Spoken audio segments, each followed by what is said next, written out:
Hey guys, it's Clovis, and today we are going to talk about the Battle City monster cards and how they should have been in Duelists of the Roses. I mean, that makes sense, right? Let's just go straight ahead and address the sole reason why this should even be a topic in the first place. And that is, Duelists of the Roses was literally packaged with Battle City cards. It was packaged with the Magnet Warrior monsters in the English worldwide release. So, as a kid, you would be forgiven for thinking that if you dueled Yugi, he would play the Magnet Warrior monsters, and you would be able to obtain them. And, well, no. The cards aren't even in the game, nor are any of the other Battle City cards for that matter, especially not the Egyptian god cards, which I talked about in the previous card discussion video, if you want to check that out. It's all really a bummer. So that's exactly why we are going to talk about the Battle City monsters in this video, and if you guys would like to see me talk about the spells or traps in Battle City, please let me know in the comments. Comments actually also help me out when it comes to feedback, and also apparently YouTube likes them. I don't know, maybe that's just a little bit of a secret. Before I get into these though, I would like to mention the real reason why these cards were not in the game. And that is due to the original release of Duelists of the Roses being released exclusively in Japan on December 6, 2001, which actually predates the first appearance of the Magnet Warrior monsters in the English anime. The first Magnet Warrior was actually summoned by Yugi on the 56th episode of the anime, which the English episode aired on the 11th of January 2003, which is just over a full month before the North American release of Duelists of the Roses. It makes sense to use Magnet Warriors as a promotional card, as they debuted very close to the release of this game, but it's also a massive lie. For what it's worth, the game was released to Europe and Australia on the 26th of September later that year.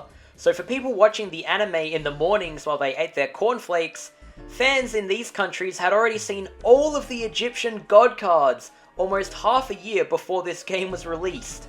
As I said at the start of this video, just because they package this game with new cards to help promote it, it doesn't mean that the game actually contains any of the Battle City monsters we wanted, so that's exactly why we're going to spend this video talking about them. And to address the Magnet Warriors, there isn't too much to talk about as they are normal monsters. However, Duelists of the Roses actually seems to follow this unwritten rule where monsters with 4 summoning level that have a combined attack and defense total of 2950 or higher are bumped up to level 5 monsters. So perhaps if the Magnet Warriors were in Duelists of the Roses, they would suffer the same fate, making them far less efficient to summon, which would be a total bummer. However, due to the ritual spell mechanic in the game always requiring 3 materials to tribute as a way to special summon some monsters such as Gate Guardian, it is also quite easy to imagine this game including a ritual spell that tributes all 3 Magnet Warriors to summon Valkyrian, which could just be a normal monster with the same stats as Valkyrian, but why not imagine it to have a special effect where when it dies it resummons all the pieces to your side of the field, huh? Well, they probably wouldn't do that, but it would be pretty cool. To carry on to Yugi's other monsters, there are a few that seem to debut in Battle City. Funny enough, episode 56 also sees the debut of some other cards such as Gazelle the King of Mythical Beasts and Baphomet to fuse into Chimera the Flying Mythical Beast, all cards which are present in Duelists of the Roses. But Yugi doesn't actually have any of these cards in his deck in that game. Seeing these cards for the first time in this episode also made me believe as a kid that if these cards were present in the Duelists of Roses, so should other similar cards, such as Big Shield GARDNA. That's one card I always expected to see in the game, but never did. This season also sees the debuts of Jack's Knight and Queen's Knight, but honestly, these all pale in comparison to Buster Blader, which, wow, I have never been a massive fan of really popular ace monsters. But if there is any Battle City card I could designate to be in this game, it has to be this one. Buster Blader could easily have a Swordstalker-like effect that simply powers itself up by 500 for each monster in the graveyard that is a dragon. or even also on the field that is a dragon. Why not both? Well, this is Duelists of the Roses, of course, so that effect might be too complex, but seriously, either way, this monster would be so cool to have in Duelists of the Roses, and I'm sure most of you guys would agree. Speaking of cards that I'm sure a lot of people would like to see in Duelists of the Roses, of course we have to talk about Joey's monster cards as well. Joey uses a variety of normal monsters, most that are present in the game, with the exception of Alligator's Sword and Tiny Guardian, the latter which is actually an effect monster in the TCG named Little Wingard. But more exciting are of course Joey's effect monsters. I think the most classic example is GEARFRIED the Iron Knight, a card that I think would personally play seamlessly into Duelists of the Roses, but also play a unique role in perhaps being the only monster in the game to have an effect that makes it completely immune to equip cards, for better or worse. A far more exciting effect monster of Joey's would be GILFORD the Lightning. Because tributes aren't a mechanic in Duelists of the Roses outside of the ritual spell cards, I think perhaps this card could be exempt from its effect and either become a vanilla monster, or perhaps be given its own unique effect. Maybe an effect such as destroying your opponent's highest attack monster on the field when flipped up? I don't know, it sounds very powerful, but that would be very cool. But whoa. Over the course of the Battle City arc, Joey picks up some pretty damn cool cards. We have the legendary Fisherman, which could be yet another water effect monster such as Roaring Ocean Snake that creates water terrain upon being flipped face up, and also attacking. He also picks up Insect Queen, which would be nice for Weevil to have in the game, although its effect would have to be totally altered. But really, we're just warming up to get to JINZO, aren't we? Ah, JINZO. It is perhaps one of the most popular cards from the Battle City arc period, with the exception of the God cards, of course. The only question is, how exactly would it work? If you look at cards in Duelists of the Roses, there seem to be two different effects for monsters to interact with traps in a way that negates them.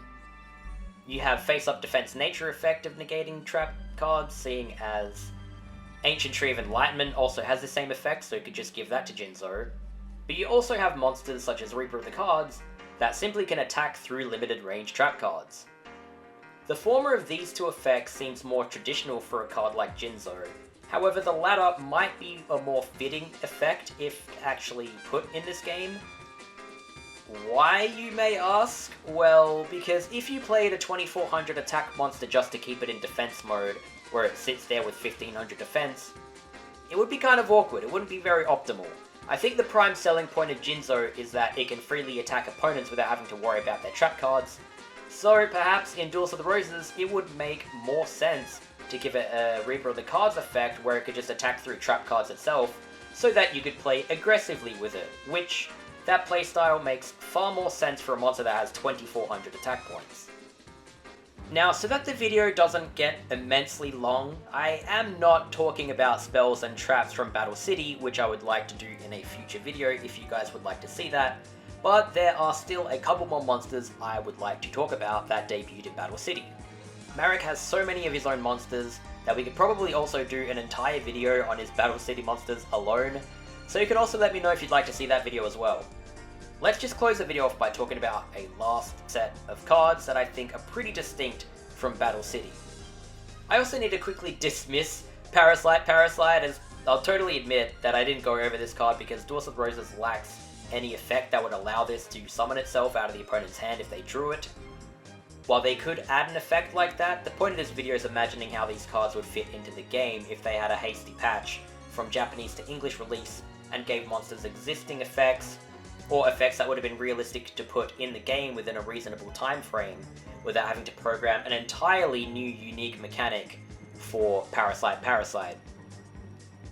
One of the two cards I wanted to close with was the Mystical Beast of SERKET, or SERKET.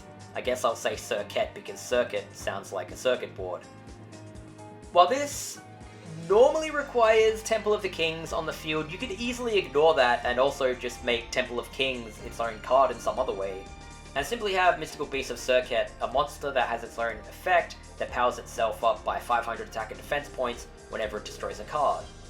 While that effect would be unique and it contrasts what I just said about Parasite, Effects do exist in the game that apply attack and defense point reductions after a monster is destroyed, so I believe that they could implement an effect like this without spending too much time and make it work reliably.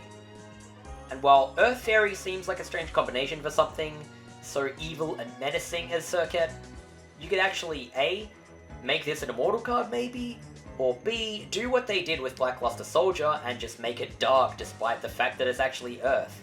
Having a dark fairy to go along with Doma the Angel of Silence would be cool and also give Doma a buddy. And lastly, I want to talk about Dark NECROFEAR because it is a pretty damn cool card. You could also picture this as an immortal too, after all it has a peculiar vibe to it, kinda looks like Slave Warrior a little bit. But it doesn't even have to be. Dark NECROFEAR is notable for having a mind control effect after being sent to the graveyard, where you can equip it to an enemy monster to take control of it. But I say, screw that, how about this? What if Dark NECROFEAR simply had a flip effect that was literally just brain control, or change of heart, and you could just select an enemy monster or take control of their highest attack monster when you flip this up for one turn. Sounds insane, right? I mean, you might think that would be overpowered, which it would, but it would be so cool! It would be a nice way to turn something really complex into something simple, and truthfully, Duels of the Roses has no shortage of overpowered cards. I mean, it has Ryoku, so I mean, who cares how broken a card like this is, right? So it wouldn't hurt to just give it another one, like, really powerful effect if we're gonna imagine adding something like Dark NECROFEAR into Duels of the Roses. It would perhaps be one of the most powerful cards in the game, but remember, this is a game where generally high summoning level monsters are actually horribly inefficient to summon, and considering this is 8 stars and couldn't be reduced, it would actually take a couple turns of not playing monsters to be able to bring this out in the first place. Anyways, if I talked about all the Battle City cards in this video, it would have been far too long, so let me know again if you'd like to see me talk about the spells and traps of Battle City in a future episode. You'll also notice I didn't talk about the masked monsters from Loomis and Umbra's decks either. For those duelists, I would love to actually do a video on their cards in their own video, as I really like those mask themed cards and I would love for them to have been present in this game, purely based on their aesthetics. I absolutely love aesthetic in Yu-Gi-Oh! I think it's like the most important thing about the entire franchise, if you ask me. Either way, thank you very much for watching. If you'd like to see my future videos similar to this one, feel welcome to subscribe. It's totally free and it helps me out a lot. I'm trying to hit 7,000 subscribers, and I'd love for you guys to be here with me on my journey of making more videos like this one. Thanks again for watching, and I'll see you guys in the next video, whatever that may be. Bye bye.